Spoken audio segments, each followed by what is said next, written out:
February 1945. Luftwaffe ace Heinrich Müller watched in disbelief as his 20mm cannon shells tore into an American P-47 Thunderbolt at point-blank range, sparks erupting across its fuselage like a fireworks display. Yet the massive fighter simply absorbed the punishment, rolled lazily to one side, and continued flying as if nothing had happened. In that moment, staring at an aircraft that refused to die, Müller realized the war was already lost, not because of numbers or strategy, but because the Americans had built a machine that turned everything he knew about aerial combat into a lie. If you're enjoying this deep dive into the story, hit the subscribe button and let us know in the comments from where in the world you are watching from today. The morning of February 11th, 1945, broke cold and grey over Jagdgeschwader 4's airfield at Babenhausen, 20 miles south of Frankfurt. Oberleutnant Heinrich Müller stood beside his Focke-Wulf Fu 190 D9, watching ground crews fuel the aircraft with what little aviation gasoline remained in Germany's dwindling reserves. At 32 years old, with over 400 combat missions and 27 confirmed kills, Müller represented a dying breed, the experienced Luftwaffe pilot who had survived long enough to watch the once mighty German Air Force crumble around him. The briefing that morning had been brief and grim. American heavy bombers were expected to strike industrial targets in the Frankfurt region, escorted by their usual swarms of fighters. Müller's unit, down to just 14 operational aircraft from a paper strength of 40, would attempt to intercept. No one spoke the obvious truth. They were being sent up to die, not to win. Müller climbed into his cockpit with the practiced efficiency of a man who had done this hundreds of times. His crew chief, Feldwebel Ernst Zimmermann, a 45-year-old veteran who had served in the previous war, approached the cockpit edge. "Herr Oberleutnant," Zimmermann said quietly, his breath misting in the cold air, "the ammunition, we're loading what we have. Mixed belts. Some armor-piercing, some high-explosive, some incendiary. It's what remains." Müller nodded. Even ammunition was running short. He remembered when they could load full belts of proper armor-piercing rounds. Now they took what the supply chain could provide, which was increasingly nothing. "It will have to do, Ernst," Müller replied. The radial engine of the Focke-Wulf roared to life, coughing blue smoke before settling into a steady thunder. One by one, the remaining aircraft of his Staffel took off, forming up in the grey sky. Müller counted them as they assembled 14 fighters where there should have been 40. 3 of the pilots were so young they looked like schoolboys playing dress-up in their flight suits. The oldest among them, aside from Müller himself, was 24. They climbed toward the bomber stream's expected altitude, engines straining. At 22,000 feet, the cold bit through every gap in Müller's flight suit. Below, the German countryside spread out like a patchwork quilt, fields, forests, villages, all looking deceptively peaceful from this height. It was difficult to believe this was a nation in its death throes, with Soviet armies approaching from the east and Anglo-American forces pushing from the west. The radio crackled. "Achtung! Bomber formation, 2 o'clock high, 20 kilometers." Müller spotted them moments later, a massive formation of B-17 flying fortresses, their contrails writing white lines across the sky.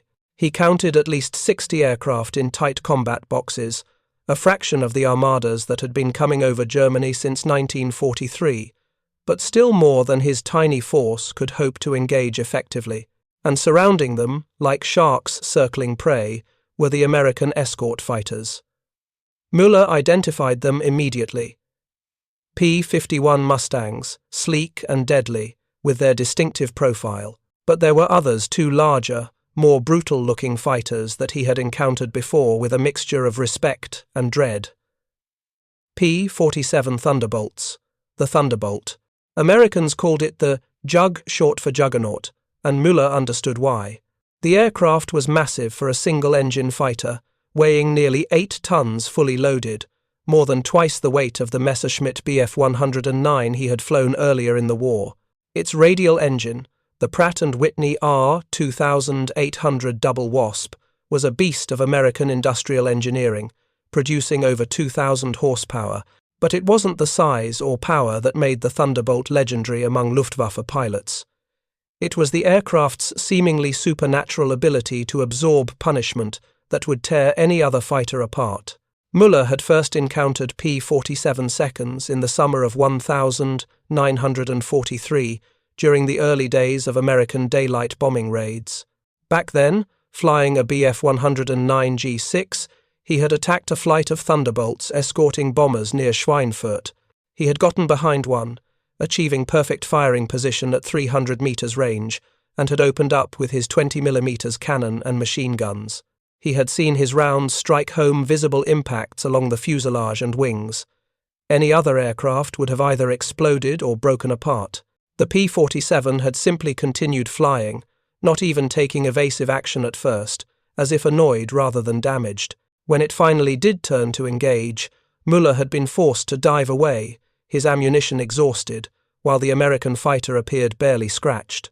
He had learned, through briefings and bitter experience, that the Americans had designed the Thunderbolt with survivability as a primary consideration. The pilot sat in an armoured bathtub, thick steel plates protecting him from below and behind. The engine was protected by heavy armour. The aircraft's airframe was robust, with redundant systems and self-sealing fuel tanks that could take hits and keep functioning. The Americans had sacrificed some manoeuvrability for toughness, creating an aircraft that could take a beating and bring its pilot home. Now, at 22,000 feet over Germany, Müller watched as several P-47's detached from the bomber formation to intercept his small group. He keyed his radio. "Stay together. Watch for the Mustangs. If you see Thunderbolts, target the engines if you can. Don't waste ammunition on the fuselage." It was advice born of hard experience, though Müller wondered if it mattered anymore. The young pilots with him had perhaps 20 hours of combat experience among them. They would be lucky to survive the next 10 minutes. The engagement began with brutal suddenness. A flight of 4 Mustangs dove on them from above, their 50-caliber machine guns tearing through the formation. One of Müller's pilots, a 19-year-old named Lieutenant Peter Hoffmann, disintegrated in a fireball, his Fokker-Wulf breaking apart under the concentrated fire. Another pilot, screaming on the radio, spun away with his engine trailing smoke. Müller broke hard right, pulling his aircraft into a climbing turn that greyed his vision at the edges. A Mustang flashed past, too fast to engage. The American fighters had altitude and speed advantage. They could dictate the terms of the fight. Through the chaos, Müller spotted an opportunity. A P-47, separated from its formation, was climbing back toward the bombers. The pilot had apparently expended his ammunition or fuel attacking the German fighters and was returning to his assigned protection duty. He was alone and climbing vulnerable. Müller dove toward him, building speed. The Fokker-Wulf's excellent high-altitude performance gave him the edge here. He closed the distance rapidly, coming up beneath and behind the Thunderbolt's tail. The American pilot hadn't seen him yet, or perhaps had, and judged that returning to the bombers was more important than engaging a lone German fighter. At 200 meters range, Müller centered the gunsight's reticle on the P-47's engine cowling.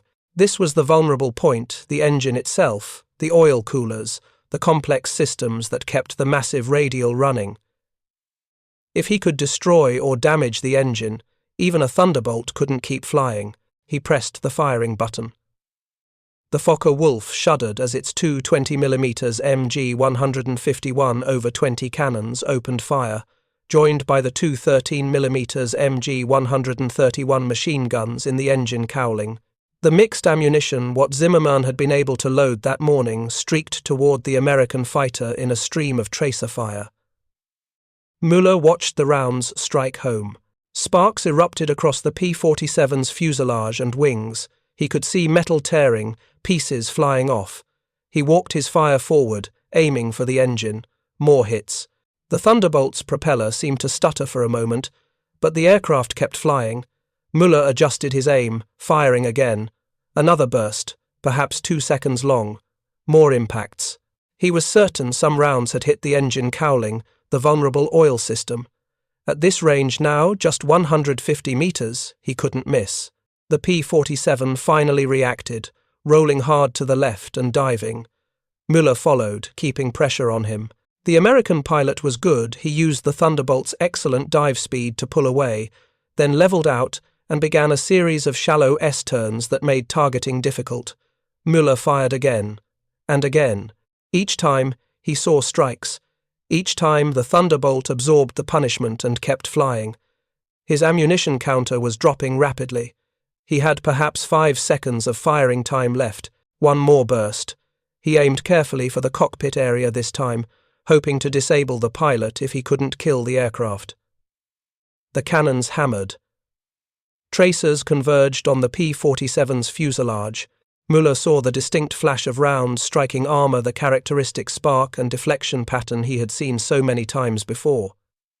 The P-47's engine was trailing a thin stream of grey smoke now. But it wasn't the thick black smoke of catastrophic damage. Just a minor leak, probably oil or coolant. The aircraft was still under full control, still maneuvering, still flying. Müller's guns clicked empty. He pulled up and away, not wanting to close to a range where the American could turn and engage him with his own guns if he had any ammunition left. As he climbed, Müller looked back at the Thunderbolt. The American pilot had straightened out and was heading west, toward Allied lines. Even with battle damage, even trailing smoke, he was going to make it home. Müller had landed what should have been fatal hits on any other aircraft, and the damned thing was flying away as if he had merely scratched the paint. The rest of the engagement was a blur. The American fighters, having scattered Müller's formation and shot down at least 4 aircraft, reformed around their bombers. The German fighters, out of ammunition and fuel, broke off and headed back to base. It had lasted perhaps 7 minutes from first contact to disengagement. When Müller landed back at Babenhausen, he found that only 9 of the 14 aircraft that had taken off returned. 5 pilots dead or missing, including young Hoffmann and an experienced Feldwebel named Koch, who had 23 kills to his credit. In exchange, they had claimed no confirmed kills, perhaps 1 or 2 damaged bombers. Nothing that would affect the outcome of the war. Müller climbed out of his cockpit, exhausted and angry. Zimmermann approached, reading his pilot's expression. "Bad day, Herr Oberleutnant?" "I put at least 50 rounds into a Thunderbolt," Müller said, pulling off his flight gloves. 50 rounds, Ernst. Cannon shells and machine gun fire. Point-blank range. I saw the hits. I saw the armor deflecting rounds like rain off a roof. And he flew away. Zimmermann nodded slowly. He had heard this story before from other pilots. The Americans build their aircraft differently than we do. They build them to survive, Müller said. We build ours to kill, but if you can't kill the enemy because your target won't die, what good is a weapon? That evening, in the Stuffel's operations room, a drafty building with broken windows and a stove that barely worked, the surviving pilots gathered for the debriefing. The commanding officer, a weary major named Werner Schroeder, who looked 20 years older than his 35 years, listened to their reports with the expression of a man hearing his own death sentence. When Müller described his engagement with the P-47, Schroeder nodded. "I flew against them 2 days ago," Schroeder said. "Same result. I emptied my guns into one. He made it back across the lines. Our intelligence people have been studying these aircraft since they first appeared. Do you know what they've found?" The pilots shook their heads. Schroeder walked to a wall where someone had pinned up a technical drawing of a P-47 Thunderbolt, probably taken from captured documents or shot-down aircraft. He pointed to various sections. "The pilot sits here, surrounded by armor plate. Here, and here steel, ranging from 6 to 13 millimeters thick.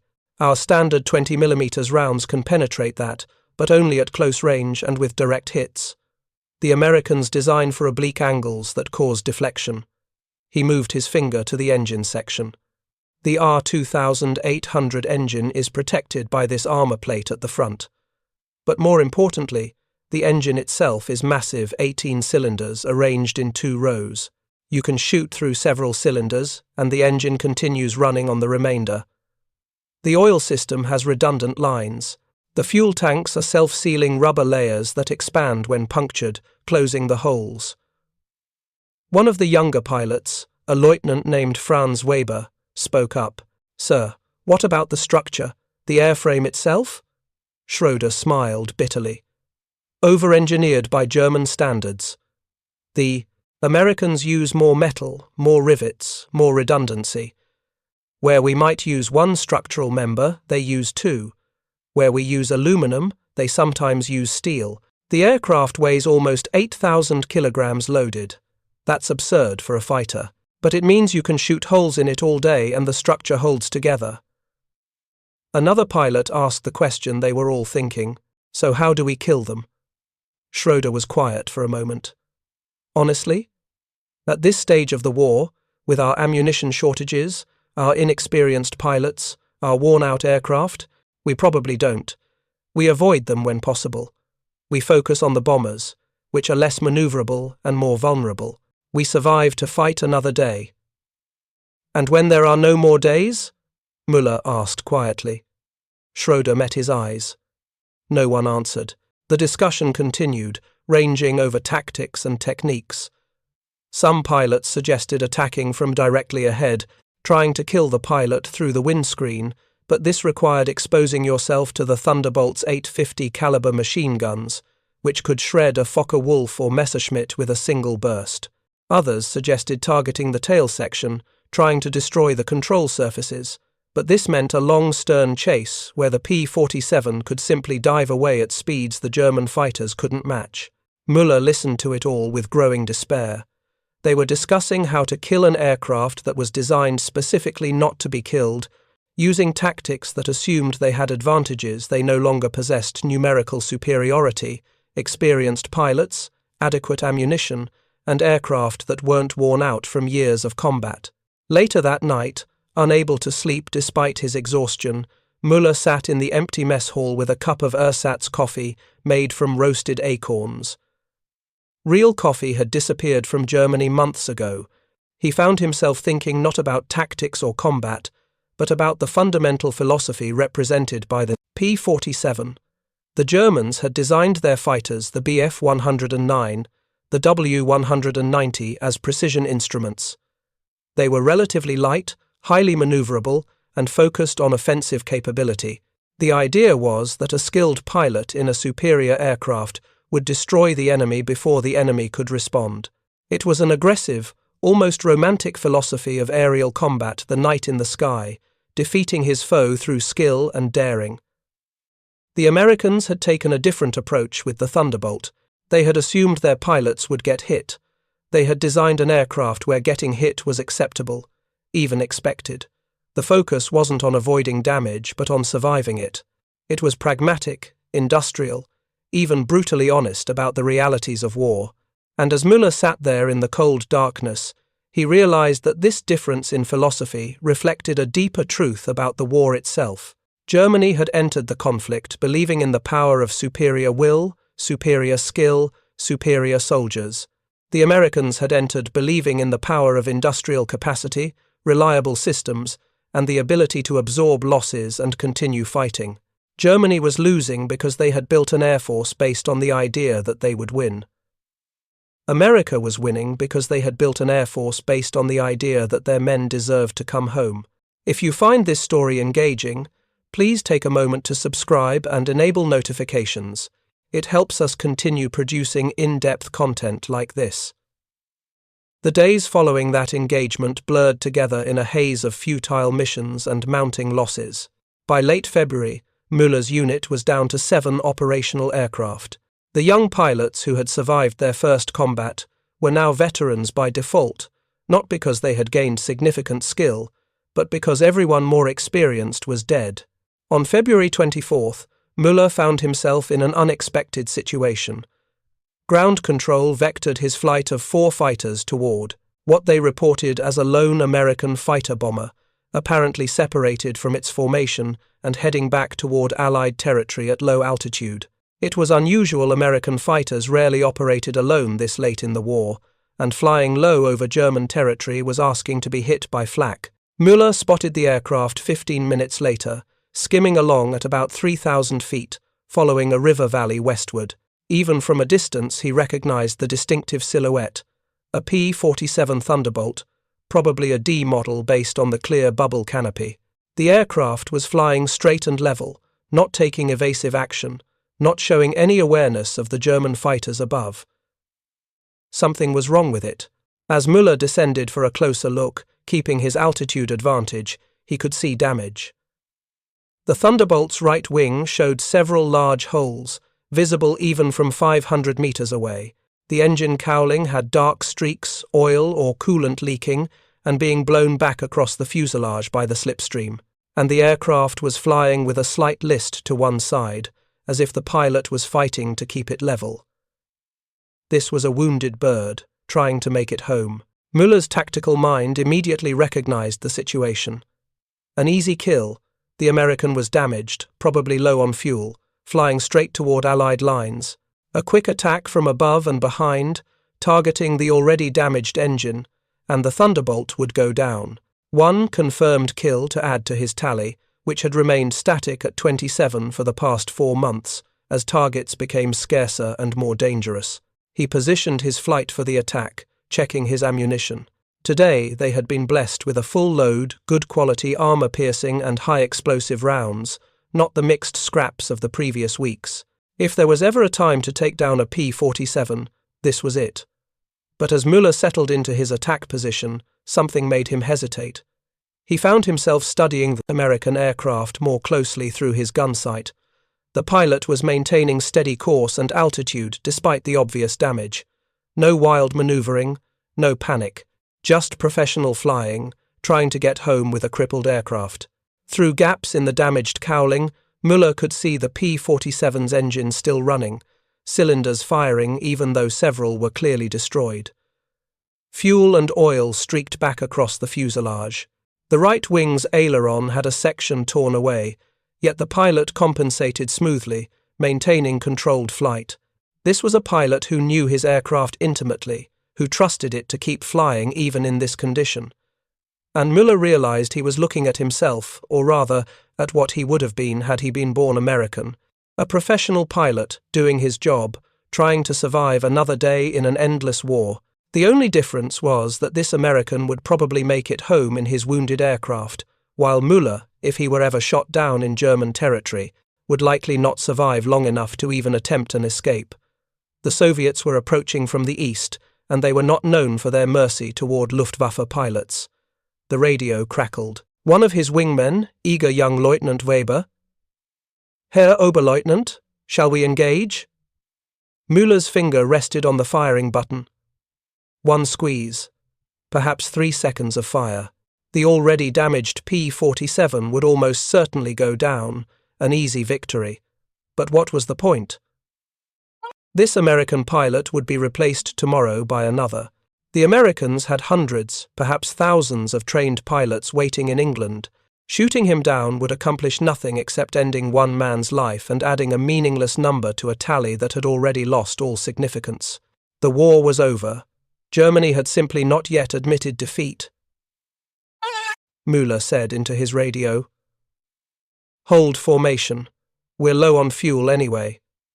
"But, sir," I said, "hold formation, Weber. That's an order." Müller watched the P-47 continue its journey westward. The American pilot, if he had noticed the German fighters at all, gave no indication. He simply kept flying his damaged aircraft home with professional skill. 3 days later, on February 27th, Müller's war took an unexpected turn. The American bomber formations had been targeting transportation networks, railway junctions, bridges, marshalling yards. That morning they hit the railway facilities at Fulda, about 60 kilometers from Babenhausen. Müller's unit scrambled to intercept, but by the time they reached the target area, the bombers were already turning back toward Allied lines, covered by swarms of escort fighters. The engagement was brief and one-sided. The American fighters, a mix of P-51 seconds and P-47 seconds, hit Müller's formation with overwhelming force. 2 German aircraft went down immediately. Müller found himself in a turning fight with a P-47. the American pilot showing unexpected skill in the supposedly less maneuverable Thunderbolt. They circled each other at 12,000 feet, each trying to gain position. Müller had the advantage in sustained turn rate. The Focke-Wulf could pull tighter circles than the heavier Thunderbolt, but every time he thought he had position, the American would use the P-47's excellent roll rate to reverse direction, or would push into a dive that Müller couldn't follow without risking structural failure of his airframe. It was like fighting a boxer who was too tough to knock out and too quick to pin down. The fight lasted perhaps 90 seconds, an eternity in aerial combat. Then Müller made a mistake. Focused entirely on the P-47 inches front of him, he forgot the cardinal rule: always check your six. Always know what's behind you. The first indication he had of danger was the sound, a hammering roar that seemed to come from everywhere at once. Then his aircraft shuddered as heavy rounds tore through the rear fuselage. A P-51 Mustang had come up behind him while he was fixated on the Thunderbolt. The two American fighters had worked together, one as bait and one as hunter. Müller's engine began screaming, the RPM gauge spinning wildly. White smoke poured from the cowling coolant. Probably. He had perhaps 2 minutes before the engine seized completely. Below him was nothing but German countryside, which meant he could try for a dead stick landing in a field somewhere. Above him were at least 20 American fighters, any of whom could finish him off with a single burst. He reached for the canopy release, preparing to bail out, when something strange happened. The P-51 that had shot him didn't close for the kill. Instead, it pulled up alongside him, perhaps 30 meters away. The American pilot Müller could see him clearly in his cockpit, pointed downward emphatically, then made a circling gesture with his hand. The meaning was clear: land your aircraft, surrender, you're done fighting. The P-47 that Müller had been fighting also pulled alongside, boxing him in. Together, the two American fighters escorted him down, keeping other Allied aircraft away, ensuring that no one else would shoot at the crippled Focke-Wulf. Müller, with no other choice, found a farmer's field and brought his dying aircraft down in a controlled crash landing. The Focke-Wulf bounced twice, the landing gear collapsed, and the aircraft skidded to a halt in a shower of dirt and torn metal.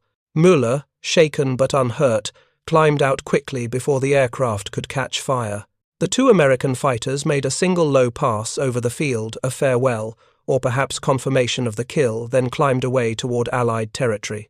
Within minutes, Wehrmacht soldiers from a nearby garrison arrived to take Müller into custody, though custody was a generous term for the chaos that passed for German military organization in those final weeks of the war. What followed was a surreal journey through a dying nation. Müller was processed through several Wehrmacht facilities, each more disorganized than the last. On March 3rd, as American forces approached the area, he and several dozen other downed pilots were loaded onto a train heading east away from the Western Allies and toward. What? Berlin? Another airfield? No one seemed to know. The train never reached its destination. On March 5th, American fighter bombers attacked the railway line. Müller and the other Luftwaffe personnel scattered into nearby woods as P-47 seconds, always P-47 seconds, he noted with bitter irony, strafed the train with rockets and machine guns. When the smoke cleared, the train was a burning wreck, and the guards had disappeared. Müller found himself effectively a free man in a country that was no longer functioning as a coherent entity. He could have tried to return to a Luftwaffe unit, but what was the point? He could have tried to reach his family in Bavaria, but American forces were everywhere in that region now. Instead, he simply walked west, discarding his Luftwaffe insignia, looking for a place to surrender to the Americans rather than risk capture by Soviet forces. He succeeded on March 8th, walking into an American checkpoint on a road outside of Marburg. The American soldiers, suspicious at first, eventually accepted his surrender. He was processed, searched, and sent to a temporary POW camp, a muddy field surrounded by barbed wire, holding perhaps 3,000 German soldiers of various ranks and services. It was in this camp, 3 weeks after his capture, that Müller had an encounter that would permanently alter his understanding of the war he had fought. The camp had a system where prisoners could volunteer for work details in exchange for better rations and privileges. Müller, bored and restless, volunteered to help with maintenance on American vehicles. This brought him into contact with American ground crew personnel who serviced the aircraft at a nearby temporary airfield. One afternoon in early April, Müller found himself assigned to help clean and organize a maintenance hangar. Inside were several P-47 Thunderbolts in various states of repair. An American sergeant, a friendly man named Robert Chen, whose parents had immigrated from China, was supervising the work.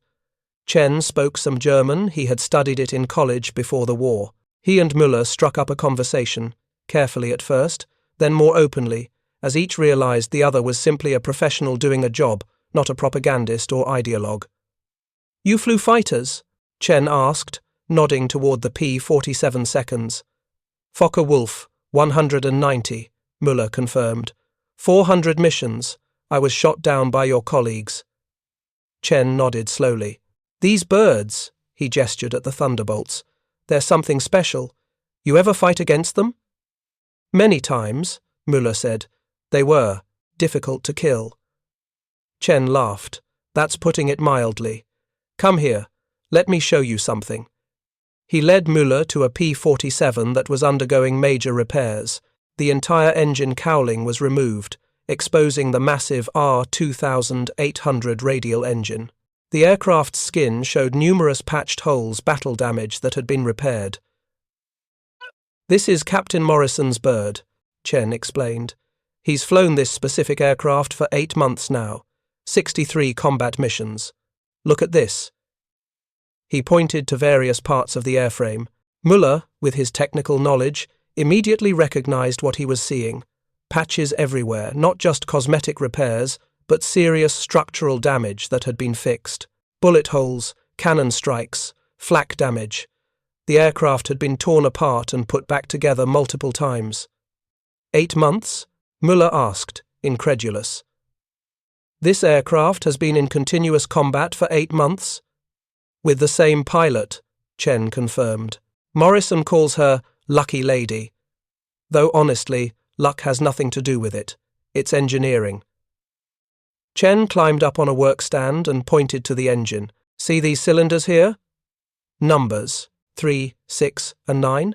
They're completely destroyed, shot through by cannon fire last month, but the engine still runs on the remaining 15 cylinders.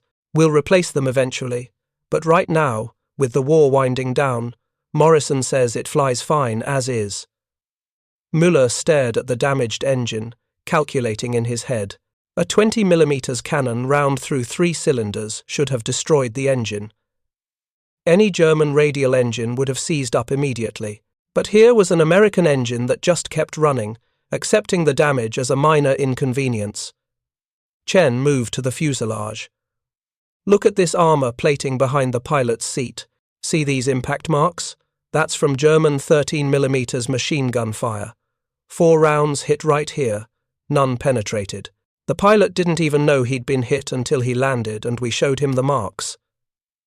He pointed to the wing. "These self-sealing fuel tanks?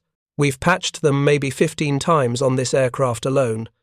They get hit, the rubber layer seals the hole automatically, and the pilot just keeps flying. We've had pilots come back with dozens of holes in their tanks, never even knew they were leaking fuel until they landed." Müller listened to this recitation with growing understanding.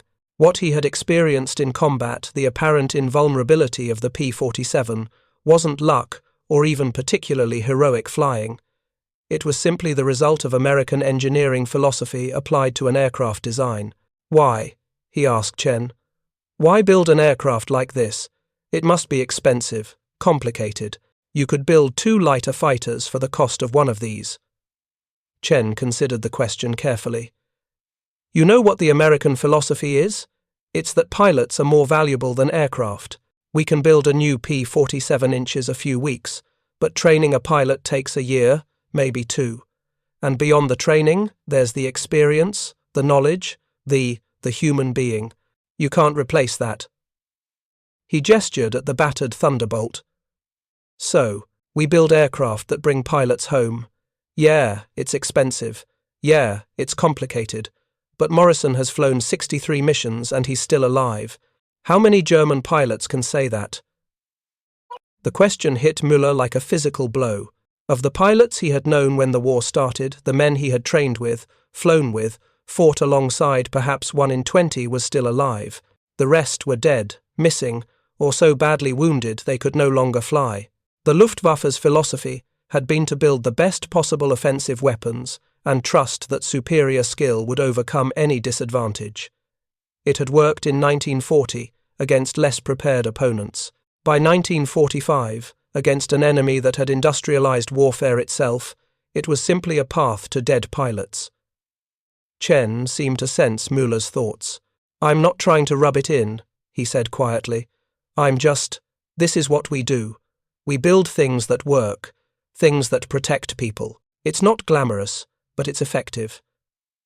Over the following weeks, as spring turned the German countryside green and the war entered its final days, Müller continued working in the American maintenance facilities.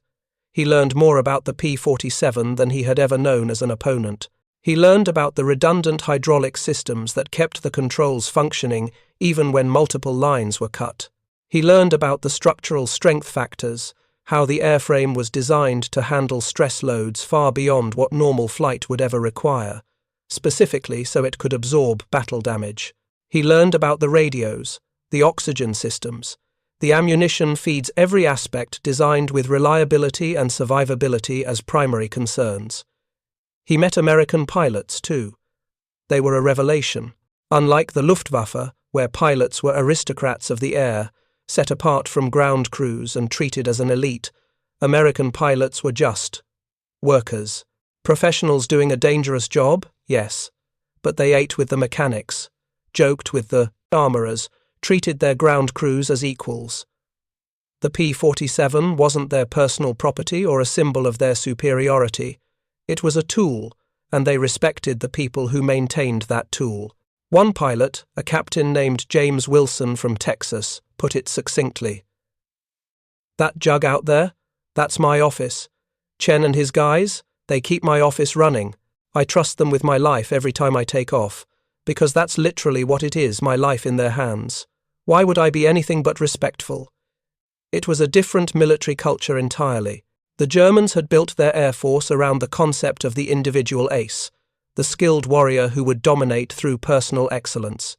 The Americans had built theirs around the concept of the team, the system, the idea that everyone, from the pilot to the mechanic to the factory worker, was part of a single machine focused on winning the war and bringing everyone home.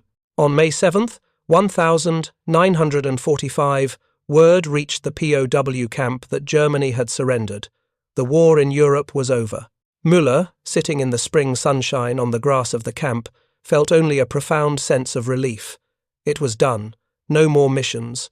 No more watching young pilots die. No more desperate defenses of a cause that had been lost years ago. But the war wasn't quite done for Müller personally. He remained in American custody as a POW, along with thousands of other German soldiers and airmen. The Americans were efficient but humane captors. The camp had adequate food, medical care, and shelter. It was boring, but after years of combat, boring was welcome. In June, the Americans announced they were looking for German technical personnel who could provide information about Luftwaffe tactics, aircraft, and operations. It wasn't collaboration. Exactly, the war was over, after all. It was simply sharing professional knowledge. Müller, with his extensive combat experience and technical understanding, volunteered immediately. This led to a series of interviews with American intelligence officers and technical experts. They wanted to know everything: combat tactics, aircraft performance, maintenance procedures, pilot training, logistics, strategy. Müller answered honestly, holding nothing back. What was the point of secrecy now? During these interviews, Müller finally got answers to questions that had puzzled him throughout the war. He learned that American factories had produced over 15,000 P-47 Thunderbolts during the war years. 15,000. His entire Jagdgeschwader had never had more than 150 aircraft at any one time, and that was early in the war when things were going well. He learned that American pilot training programs produced thousands of fully qualified pilots per year, with hundreds of flight hours before they ever entered combat. His young wingmen in 1945 had been sent into battle with perhaps 20 hours of flight time total, most of it in worn-out training aircraft. He learned that the P-47's loss rate was among the lowest of any fighter aircraft in the war. American pilots flying Thunderbolts had better than a 70% chance of completing their full tour of missions and going home. Luftwaffe pilots, by 1944, had less than a 20% chance of surviving 6 months of combat operations. The numbers told a story that Müller had known intuitively but hadn't fully grasped. Germany had lost the war the moment it began, because the war had never been about courage or skill or even superior weapons. It had been about systems, production, resources, and the cold mathematics of industrial capacity applied to warfare. The P-47 Thunderbolt was the perfect symbol of that reality. It wasn't the fastest fighter, or the most maneuverable, or the most elegant. It was simply the most effective at the job it was designed to do. Take a pilot into combat and bring him home alive. Everything else was secondary to that mission. In late July, Müller was transferred to a different facility, a technical center where former Luftwaffe personnel were helping American engineers understand German aircraft and systems. The war in the Pacific was still ongoing, and the Americans wanted every advantage they could gain from German aviation technology. It was here that Müller met other former Luftwaffe pilots, including some who had flown against the Americans and British throughout the war. They shared stories, compared experiences, and tried to make sense of what they had lived through. One evening, a group of them were discussing various Allied aircraft they had faced. Someone mentioned the P-47, which led to a chorus of rueful acknowledgements of the aircraft's toughness. "I put an entire ammunition load into one," said a former Messerschmitt pilot named Klaus Hartmann. 200 rounds, cannon and machine gun. He flew away. "I watched one take a direct hit from an 88mm flak shell," added another pilot, Otto Brenner. "Blew half his rudder off. He flew home on what was left." Müller shared his own experiences, the February engagement where his rounds had sparked off armor without effect, the damaged P-47 he had let go rather than shoot down. The others nodded in understanding. They had all been there, all experienced the frustration of fighting an opponent who simply refused to die. "You know what the real shock was?" Müller said, thinking back over everything he had learned in the past months. "It wasn't that the P-47 was tough, it was what that toughness represented. The Americans designed that aircraft assuming their pilots would get hit. They planned for damage. They accepted that combat was chaotic and dangerous, and they built systems to handle that reality." He paused, gathering his thoughts. "We designed our fighters assuming we would win every engagement through skill and aggression. We built beautiful, precise machines for the perfect pilot in the perfect situation. The Americans built ugly, heavy machines for the average pilot in the worst possible situation. And when reality turned out to be chaos and confusion and random chance, their philosophy worked and ours didn't." Hartmann nodded slowly. "The joke was on us. Then, we thought we were fighting a war of skill against an enemy of numbers. But they had the skill too, just different skill. Engineering skill, production skill, the skill of building systems that worked under pressure. And," Brenner added quietly, "they valued their people enough to protect them. That matters. Men fight harder when they know their country has invested in keeping them alive." The conversation drifted to other topics, but Müller found himself thinking about that observation long into the night. Had German pilots fought harder because they knew they were expendable? Or had they been less effective because they knew no one was coming to save them if they were shot down? There was no answer, really. The war was over. Germany had lost. Millions were dead. The world had changed forever. But Müller had learned something from his encounter with the P-47 Thunderbolt, something that went beyond tactics or technology. He had learned that there were different ways to approach the problem of war, and that the most effective approach was sometimes the least romantic one, Not the knight on his steed, but the craftsman building a tool. Not the heroic sacrifice, but the professional calculation of risk versus reward. The Americans had built an aircraft that soaked up cannon rounds and brought pilots home. In doing so, they had revealed a fundamental truth about their society and their approach to warfare. They valued results over glory, survival over sacrifice, and the long-term investment in their people over the short-term drama of individual heroism. Germany had taken the opposite approach, and Germany had lost. It was a lesson Müller would carry with him for the rest of his life, long after he was released from custody, long after he returned to a devastated Germany to rebuild his life in peace. The P-47 Thunderbolt, that ugly, brutal, magnificent machine, had taught him that sometimes the greatest military virtue isn't the courage to die for your cause, but the wisdom to build systems that help your people live. Thank you for watching. For more detailed historical breakdowns, check out the other videos on your screen now, and don't forget to subscribe.